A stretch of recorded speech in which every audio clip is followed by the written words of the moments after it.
A big thank you today to Wake Tech for letting us use their campus and for all of the help in getting this set up and making it happen. I'm going to be your MC today. We're here to talk about hard work and dedication. From the Department of Justice's State Crime Lab to our law enforcement partners, including sheriffs, chiefs, district attorneys, legislators, advocates, including individuals from the North Carolina Coalition Against Sexual Assault and the Joyful Hearts Foundation, and sexual assault survivors themselves. To tackle North Carolina's sexual assault kit backlog and truly bring justice to survivors, it has required a bipartisan effort for all the groups I just mentioned and a lot of hard work over many years.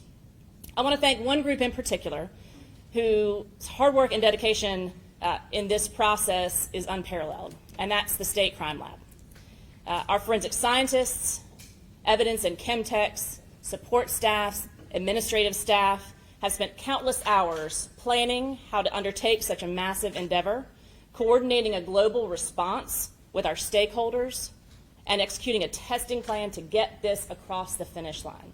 Many of them are here today. Thank you.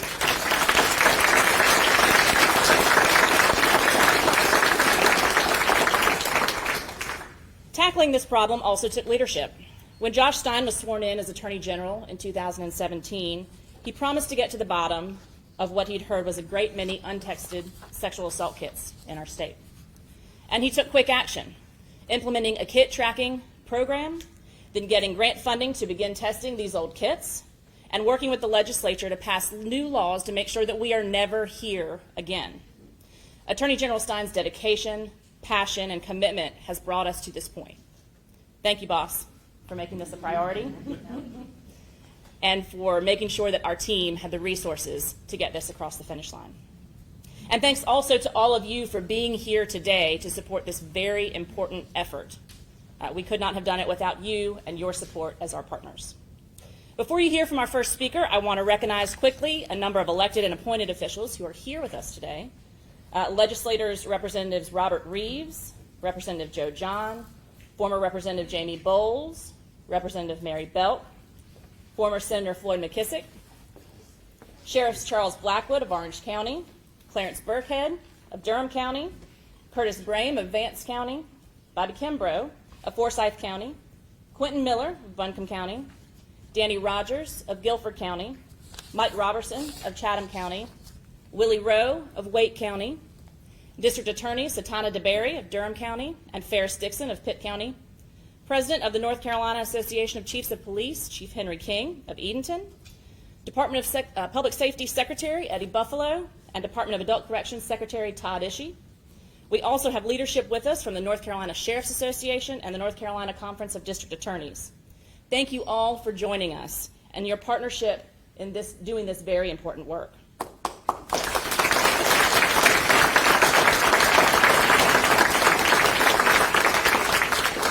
Our first speaker today will be State Crime Lab Assistant Director Amanda Thompson, who has played a key leadership role in this effort. Amanda? Thank you. Good morning. On behalf of the State Crime Laboratory, I thank you so much for attending today. My name is Amanda Thompson. I'm the Assistant Director over Administrative Operations for the State Crime Lab system. And I am here today simply to thank my colleagues at the State Crime Laboratory for all of their hard work to bring us to today's announcement. The Sexual Assault Kit Initiative is a 7-year-long project undertaken by the State Crime Laboratory. It is one of the largest of its kind for our laboratory.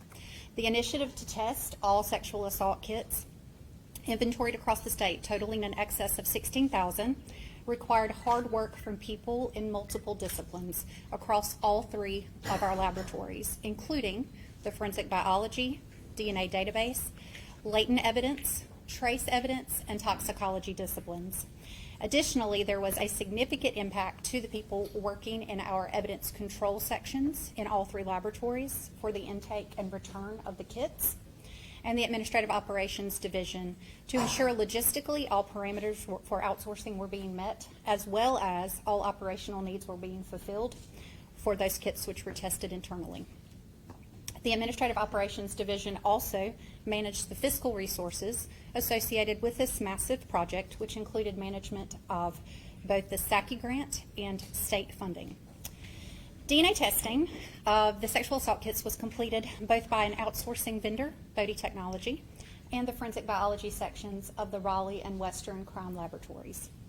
As CODIS hits occurred to profiles uploaded from the analysis of the sexual assault kits, the DNA database section and the latent evidence sections worked to perform laboratory analysis to confirm those kits. The trace evidence and toxicology sections also performed analysis on kits which required additional testing. With the passage of the Survivor Act, the laboratory system saw an increase in the submission of sexual assault kits from approximately 600 annually to 2,200 annually, an almost four-fold increase. It is anticipated, due to the passage of the law, that future annual submissions will remain steady at 2,200 annually. As always, we at the State Crime Laboratory continue to focus on quality along with increasing testing capacity to help meet the needs of the state while still working on reducing the backlog for other case types, from violent crimes to property crimes. I want to conclude by expressing my sincerest appreciation to each individual of the State Crime Lab for their thoughtfulness, their planning, their application of Lean Six Sigma principles, and their overall vision to collectively work together to accomplish the goal of testing all of the inventoried sexual assault kits. I'm very proud of the teamwork amongst disciplines, the leadership within disciplines, and your planning in anticipation of the workload and the needs of our stakeholders. You have shown that no task is too large, something I've always known. You are always up for the challenge. You produced above and beyond of what was expected to complete the task while continuing to serve and meet the demands of the criminal justice system in North Carolina. I am proud to call you colleagues, and I'm proud of your work for the state of North Carolina and for the Crime Laboratory. Thank you.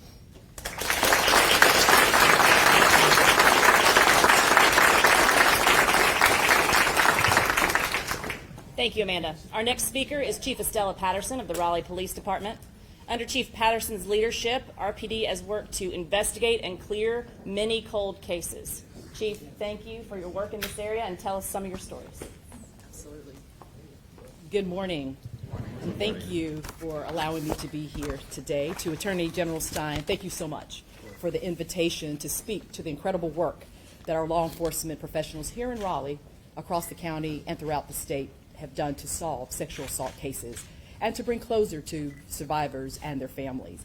Mr. Stein, it is because of your leadership and dedication to building strong partnerships that our collective work has reduced the backlog of untested sexual assault kits and increased trauma-informed sexual assault investigations and prosecutions. Those who know me know that I am fully committed to making Raleigh the safest city in the country. Yes, I know it's a tall order for a growing city and a complex city, but I am firm in my conviction that we owe it to everyone who calls Raleigh home to devote every resource available to public safety. We can only accomplish our goal of making Raleigh the safest city through continued collaborations and commitments from our federal partners, along with our state and local entities, to include the North Carolina Department of Justice, the Wake County DA's office, our investigators and detectives, victim advocates, survivors, and community members who share information so that we can solve cases. Making our city as safe as we can means that we have to prevent sexual assaults from occurring in the first place. But if and when they do, we must utilize every tool that we have and exhaust every lead to identify suspects and bring these individuals to justice. Utilizing every tool is where the amazing work of the North Carolina State Crime Lab comes in. The Raleigh Police Department is extremely grateful to Interim Director Leslie Dismukes and her entire team for the work that they do daily to work these sexual assault kits. Through your extraordinary efforts, our detectives were able to obtain crucial pieces of evidence to connect the dots and to solidify cases for successful prosecution. For the past several years, investigative teams at the Raleigh Police Department have worked day and night to investigate sexual assault cases. Our Special Victims Unit is the team specifically tasked with working our Saki cases. Several of those experienced detectives and supervisors are here with me today, and I'd like to recognize them. Our major over our detective unit, Major Ford, is here with us. Also, too, Sergeant Brian Hall, Detective Lauren Urena, Detective Jeremy Banks is also here with us, so thank you for the incredible work. Our detectives carry the heavy weight of these troublesome cases with them every single day. When they are assigned a case, I know each of them wish they could reverse the events and somehow prevent these crimes from occurring in the first place. But conversely, they share the same level of relief and satisfaction that our entire community feels when a case is fully investigated, an arrest is made, and a conviction is secured. To date, the Raleigh Police Department has received approximately 185 CODIS hits. These critical hits are the catalyst for bringing offenders to justice. Most recently, because of the work of the State Crime Lab and our detectives, a 34-year-old case was solved and the offender, DeAndre Smith, has been charged. In 1990, Mr. Smith allegedly broke into the home of an elderly woman and raped her while she was asleep. Thanks to Saki, evidence collected in this case was processed and led our detectives to identifying the suspect. Although the survivor in this case has passed, we hope that identifying the offender has brought solace to her family. Another Raleigh case of note involves a suspect who was arrested for the killing of 2 women in the late 1990s. Lontrell Walker was identified as the suspect after a sexual assault case was conducted in a separate case. Mr. Walker's DNA was subsequently linked to evidence in the rape case, leading to charges brought against him in March of this year. Mr. Walker was charged with first-degree rape, first-degree kidnapping, attempted murder, and assault by strangulation. Solving these crimes may not have been possible if not for Saki. Also of note is that of a prolific serial rapist in Raleigh by the name of Ricky Hall, who has been charged with 10 Saki cases going back to 1995. To date, we have charged 8 individuals for sexual assaults that were solved by backlog cases through the Saki Project. At RPD, we are committed to working every single sexual assault case to closure and ending the backlog so that our community is safe.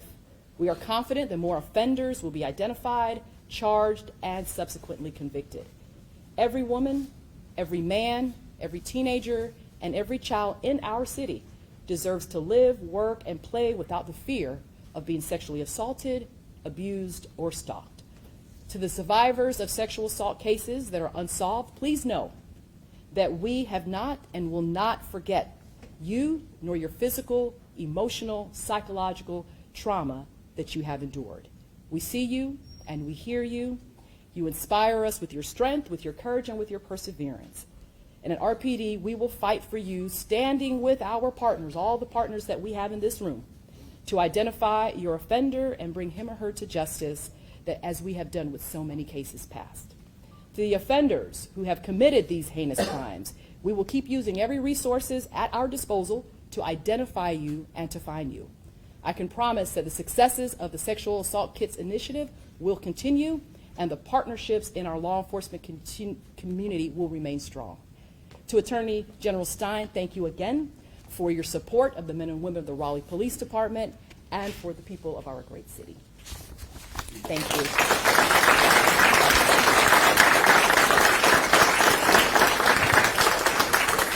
Thank you, Chief.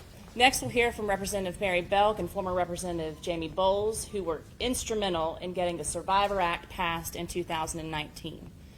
Their work to secure funding and to lead this bipartisan effort was truly unparalleled.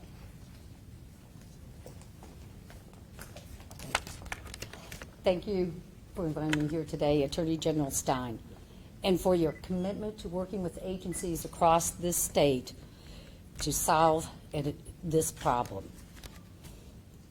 Your office's approach not only to sort and test through the sexual assault evidence kit backlog, but to set up a system that holds itself accountable in the future should ensure that we never find a state backlog situation like this again. As a legislator, and this has been noted and I appreciate it, feel the need to point out that the 2019 Act was a work of bipartisan group of representatives and senators who understood the urgency of this issue. Our work across the aisle gave the Attorney General the support he needed to create the tracking system, as well as his continuing efforts to expand the testing capacity at the State Crime Lab. He has done an excellent job in following through on those plans. I also want to hold up the work of the sexual assault survivors and their advocates, the work that they have done to keep this issue alive and make it a priority.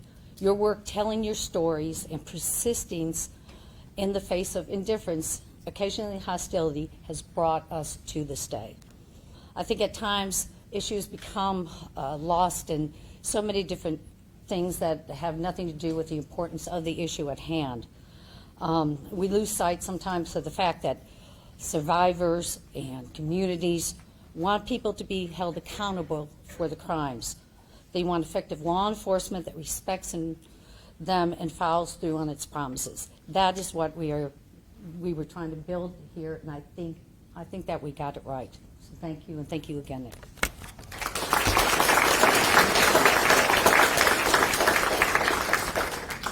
Good morning. It's good to be back in Raleigh, but I'm going back home after this, Raleigh. No, thank you. To the Attorney General, thank you for remembering me. But this is an important piece of legislation that we passed. I'm happy here today with you all to recognize the elimination of the rape test kit backlog in North Carolina. It's been a long process, and I'm proud to have worked closely with my colleagues and the legislator on both sides of the aisles and with DOJ.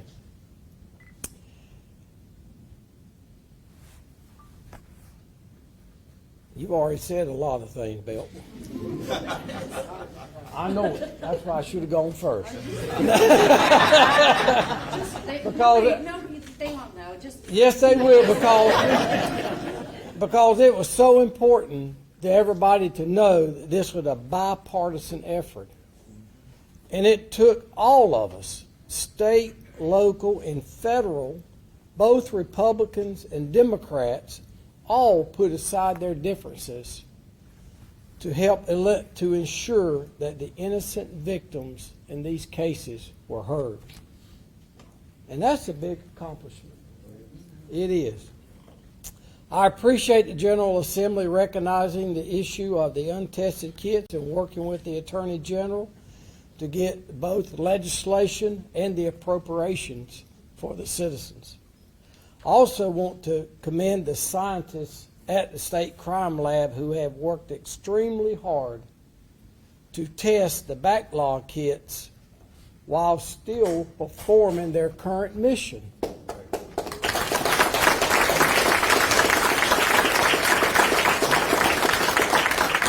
You're a general now? Retired, sir. Retired general? Okay. I know him as a colonel. Now yes, we worked hard, and your staff, and it was just great. While testing completed, law enforcement agencies are now able to work to solve these cold cases and getting violent criminals off the street, as the chief just mentioned some of her cases. And I'm just proud to be here today. Thank you for allowing me to speak. And I'm glad that North Carolina has this in place, and I hope this never happens again in the state of North Carolina to our innocent citizens. Thank you.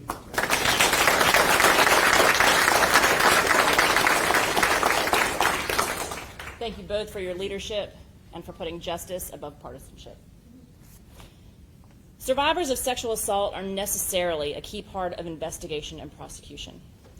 Their courage inspires us to continually seek truth and bring perpetrators to justice. Next, we'll hear from survivor advocate Monica Johnson-Hostler, who is the executive director of NC CASA, and Miss Linda, a survivor who has been a tireless advocate and a true change maker. Thank you, Leslie, and thank you, Attorney General Stein. It is my pleasure to join you today. As Leslie noted, my name is Monica Johnson-Hostler, and I'm the Executive Director of the North Carolina Coalition Against Sexual Assault. We are a statewide advocacy organization working to end sexual violence through education, advocacy, legislation, and public policy. And to that end, we are grateful to be here. Representative Bowles, there's a whole lot you could have said based on what Representative Belt said, the number of times that we sent advocates to your office tirelessly and relentlessly, our persistence prevailed because of the leadership of your bipartisan effort and your willingness to have the conversations with me and those who work with me each and every time, without fail noting that we would find a way forward. And that means a lot for us. When we turn back and talk to our rape crisis centers, which there are 70 unique agencies that represent all 100 counties in North Carolina, who tirelessly every day spend their time working on behalf of survivors to ensure that their voices are elevated to this level, not just here in the state of North Carolina, but as you heard, also at the federal level. It has been a great privilege of mine for nearly 30 years to stand shoulder to shoulder to advocates and survivors across this country to ensure that we are speaking loudly, not just in the month of April, because this is Sexual Assault Awareness and Prevention Month, hence all this teal I have on. But this is the work that we do 365 days of the year. That when we advocate, rest assured we were not just banging down the doors of our legislators here in North Carolina. Simultaneously, we were also doing that work in Washington, D.C., which similarly will recognize this tomorrow in Washington, D.C. as well. You heard mention from both Leslie and Amanda the great work that they've done under the Sexual Assault Kit Initiative, another appropriation that we were able to receive at the federal level to ensure that states like North Carolina, who had over 15,000 kits on the shelf, 15,000 boxes of people's lives, their grit, their sweat, and for many of them, their tears in those boxes across this country. And that language alone, especially when articulated by our unwavering, persevering survivors who also knocked those doors with us to explain the importance of not just one of us, but all of us be engaged in this. The law enforcement, our dear, dear partners at the crime lab, at the Attorney General's office for the number of times as I look at Jasmine McGee that we also called her in that role. But thank you, most importantly, all of you for your leadership and not seeing us as a nuisance, but seeing the importance of the words that we were speaking were truly about changing the lives. Each survivor decides what justice looks like for them. And these survivors of those kids chose that justice would be through the criminal legal process. And we missed an opportunity at that time to say that we valued the ability for them to come forward during such a time in their life, but they did. And many of you have heard about how long it takes a kit to be collected, the process that it takes. And when those kits were sitting on the shelves, I can't tell you how difficult it was for us to articulate that. And we couldn't have done that without the survivors and then the voices. I'm very glad that the lab has grown very much as a result of this work. I used to know all of your crime texts by name. Literally, I used to call them all the time. Thank you for still answering my call. Because while we have made huge strides because of the leadership of the people that stand with me, behind me, and those voices who are not in this room, but I am certainly articulating on behalf of them, we appreciate the support that you've given us. And for once, I'm glad that I actually don't know everyone's name, although it was a lot better when I could call and say, can you tell me why this kid's there? But I will also tell you that the Survivor Act not just impacted those of us in this room and those behind us, but the leadership of people and communities' names that we never knew. And so as a survivor advocate, it is always my responsibility to remind us that there are survivors that we don't know, that survivors that have not come forward.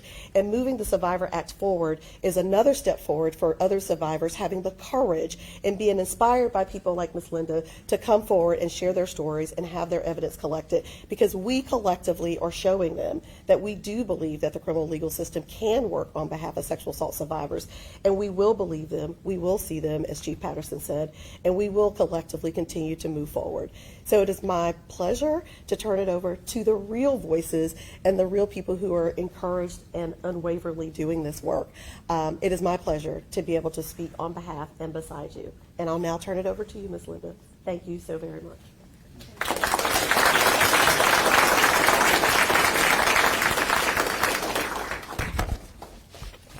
Thank you, Attorney General Stein. Thank you. Every day, members of our state crime lab work diligently to serve crime victims. Thank you for all you do to bring justice to our victims growing into survivors. I knew the value of DNA and prayed for DNA evidence to be found on my body. I became a victim on September 25th of 1992. Rape kits give the victim a voice. A voice empowers victims to learn how to heal from the inside to the outside. Your power and your voice empower you to face great adversity. Do not give in to a lifetime of fear. DNA evidence can speak for a victim and help identify the criminal or criminals responsible for these heinous crimes. The significance of the rape kit backlog is very important. We must never allow such a backlog to occur in North Carolina again. I am tremendously proud of the achievements of our state crime lab. I truly believe the crime lab employees and scientists wanted the backlog depleted as much as I did. Thank you for my partners in crime prevention for all you do each and every day. I now live the life of a survivor. I know my voice matters. Thank you.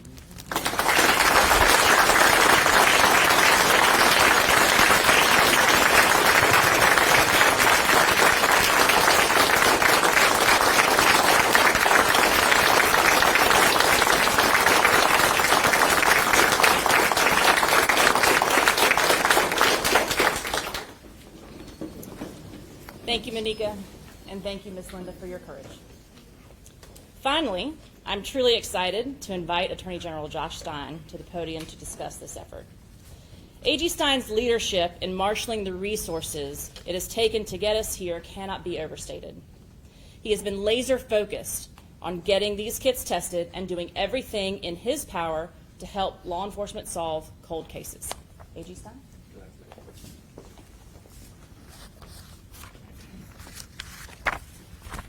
Good morning, everybody. I want to thank Ms. Linda for being here and, more importantly, for being a voice for victim survivors all across the state. She and other survivors like her have used the devastating attacks that they experienced to advocate for better laws and a stronger criminal justice system. That way, she's helped other victims on their journey to becoming survivors. We would not be here today without Ms. Linda. Thank you so much.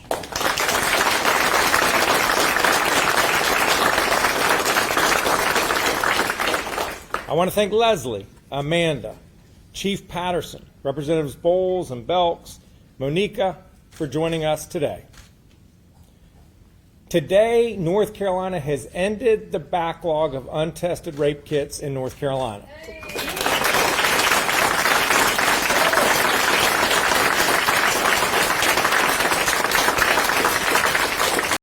This milestone was 6 years in the making.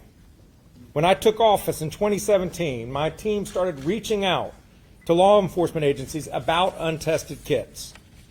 In 2018, with authorization from the General Assembly, we began conducting a formal inventory of untested kits across the state. In 2019, we finished that inventory and tragically learned that there were more than 16,000 untested rape kits on the shelves of local law enforcement agencies across the state, more than any other in this country. That number was absolutely unacceptable because each of those thousands and thousands and thousands of kits comes from a single person, and each and every one of them deserves justice. My office, including the State Crime Lab, created a plan to attack the backlog and test these old kits. We led a bipartisan effort with legislators, local law enforcement officers, district attorneys, and advocates to get the job done. It has not been an easy or straightforward project, and we would not be here today without the hard work, dedication, and perseverance of so many people. First, of course, the victims and survivors like Ms. Linda.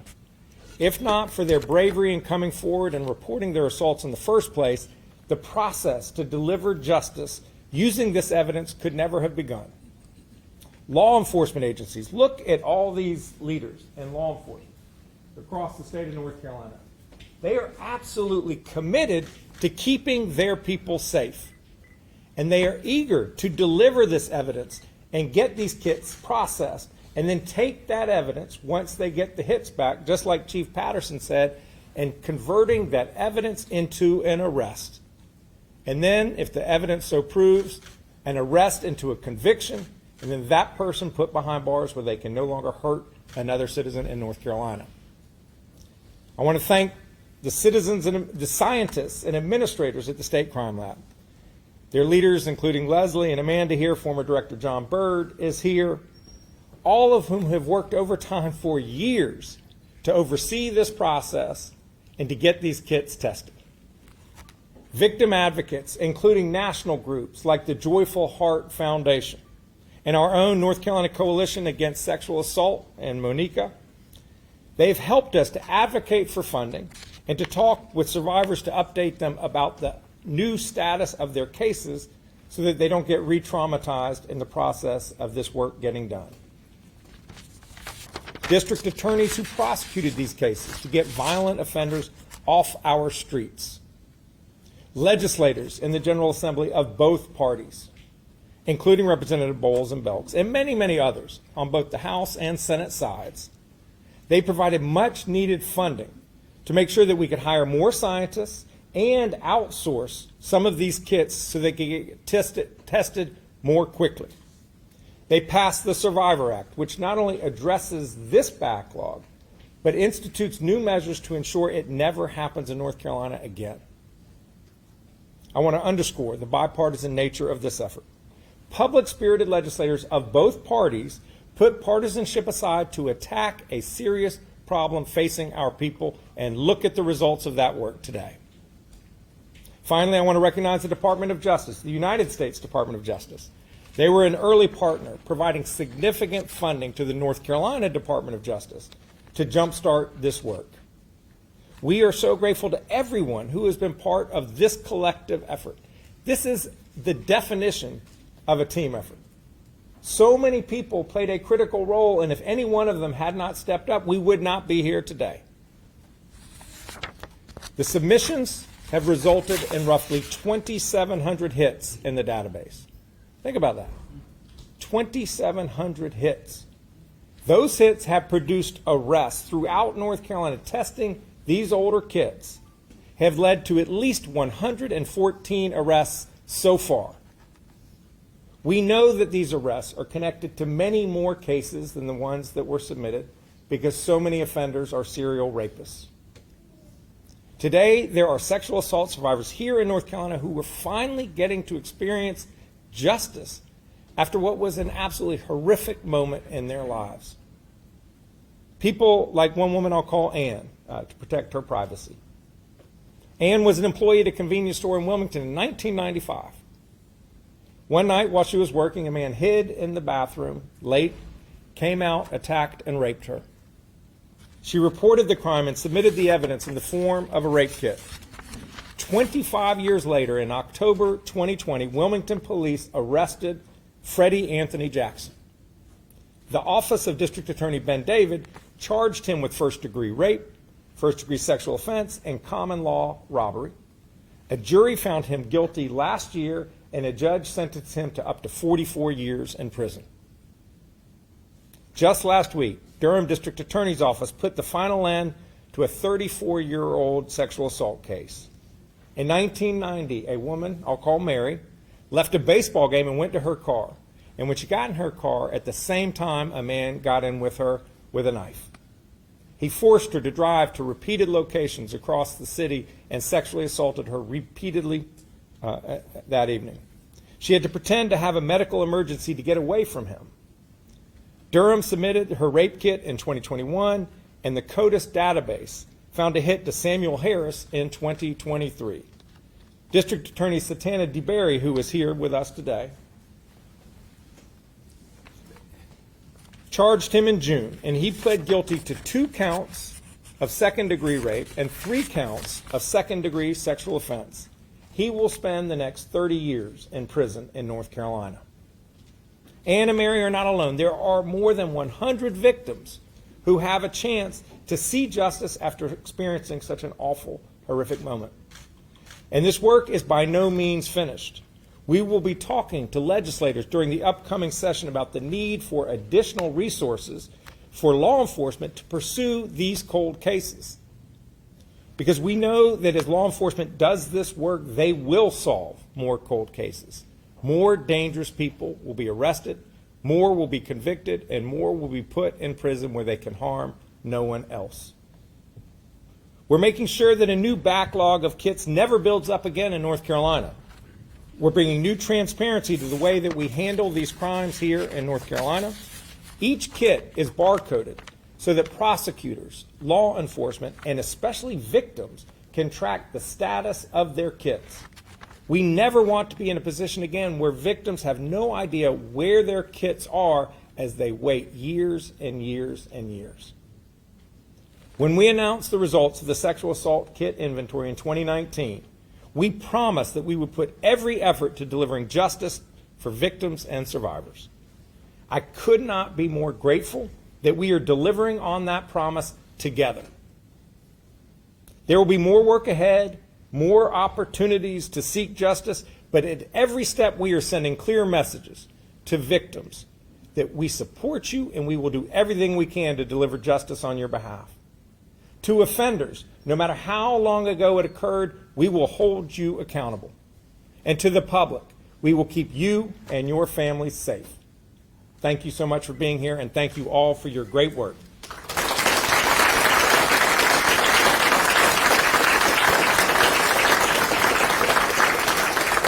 And we will be happy to take questions, and you can address them to any person in particular you wish. Yes. State Journal, how you doing? Hi. Thank you for taking my question. When you came into office in 2017, what led you to go look at this? Who brought it to your attention? Director John Bird and I were talking, and at that point, there was no backlog of untested sexual assault kits at the crime lab, other than the normal inventory in the course of doing business. But I asked him, were there kits at local law enforcement that never had made their way to the crime lab? And he said that he thought so. He had been working with law enforcement to try to get a handle on it. I asked for estimates. They were very rough estimates. We didn't know. And so we were very happy when the legislature directed local law enforcement to provide that data to the crime lab so we could conduct a formal inventory. That was 2018. We produced the results in, I think, early 2019, maybe January, and that's when we discovered that there were 16,000. And that's when alarm bells went off among all of us, and we had to get to work. We've been reporting on the red kit backlog in North Carolina since 2002. Yes. Right. So there's probably stories older, we just didn't go back that far.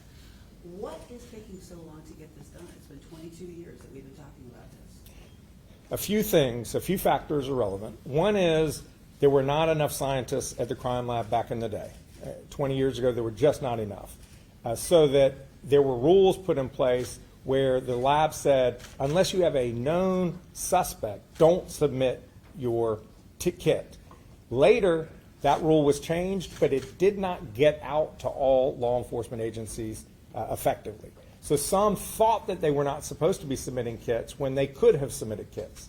Second, the science at this crime lab is infinitely better than what it was. What they can do to determine a DNA profile from a microscopic sample today blows away what they could have done 20 years ago. So the importance is much greater today. Therefore, the diligence with which we are pursuing this initiative is greater today. And then third, it's something I learned from John Summerdike, former lieutenant, Fayetteville PD, who headed their cold case unit. He said that honestly, we as a society, including law enforcement, didn't do right by victims 20 years ago. That we didn't understand how the kind of trauma that a victim experiences can affect their brain, and therefore their ability to report on what happened to them, so that a lot of times victims were not believed. Today, we now know that we should support victims. We know that we have the scientific ability to do this work. We will work with the legislature to make sure that we have enough scientists to do this. We want to assure the people of North Carolina that we have not only announcing the ending of this backlog in North Carolina, but we never want to see it develop again. Can you talk a little more specifically about what changed through the Survivor Act and any other policies you put in place that will indeed ensure backlog does not occur again? Yeah, so I think there are two main ways that we will ensure the backlog doesn't develop again. One is we have a tracking system. Before, and I've talked with a number of survivors who experienced a sexual assault, did produced the evidence, which is a very grueling process, as I understand it. And once they gave that box over, it went into a void, and they had no idea what ever happened to it. They had no idea where it was. Was it at the hospital? Was it at the police department? Was it at a crime lab? They never knew where it was. Now there is a barcode on each and every sexual assault kit, and the victim has that number and can go to a website and will know exactly where that kit is. There is full transparency among the stakeholders of the criminal justice process. That will help ensure that we hold ourselves accountable. The second element in the Survivor Act is that there is a requirement that within, I think it's 48 hours, whenever a hospital produces a sexual assault kit, they have to deliver it to law enforcement. And then within 45 days of receiving that kit, law enforcement now has to send it, if it is a reported sexual assault, has to send it to an accredited lab. We have a requirement in place to ensure it does not happen again. And that has led to, as what Amanda said, a dramatic increase in the submission of sexual assault evidence kits to the lab. Used to be we were getting 600 a year. We're now getting 2,200 a year. That is a good thing, because that means more cases will be solved in real time. Yes?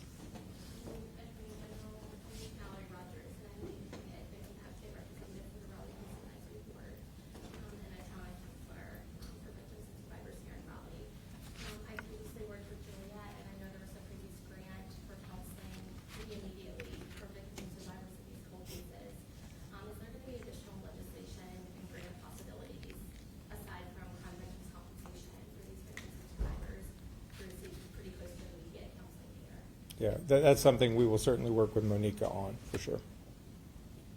One more question, please. Yes. About- Laura, you will ask no more questions. Yeah, I thought the eclipse was yesterday, but evidently it was this morning. About what has the price tag been so far for this entire project from when you, 2019, let's say, when you really started on that project? Yeah, we got an initial $3 million grant from the U.S. Department of Justice to jumpstart this whole initiative. Then we worked with the legislature. They appropriated $6 million to get us well on our way. We had enough track record at that point to know what it would cost, and they appropriated another $9 million. So the state, the General Assembly, appropriated $15 million. The U.S. Department of Justice granted, I think it was $2 or $3 million, I don't know the exact number, and that's has got us. Additionally, the legislature appropriated more scientists who are doing the DNA work, so that is another recurring form of appropriation. Didn't the governor also give you a $2 million grant? It did, but then it turned out that there were restrictions on it, so we ended up refunding it because we couldn't use it. But that was when the General Assembly stepped up. Initially, we lost 1 year, and so we were able to use that U.S. Department of Justice funds to keep us going until the legislature appropriations came through. All right. Anything else? Let's thank everybody up here one more time.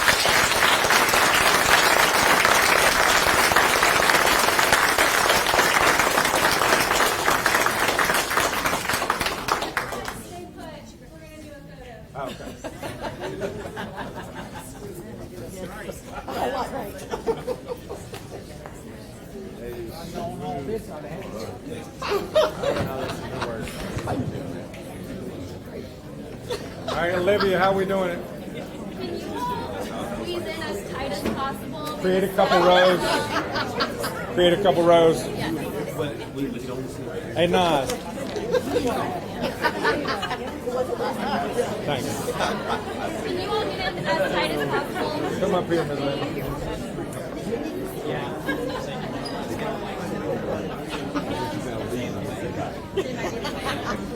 It's taped, so just be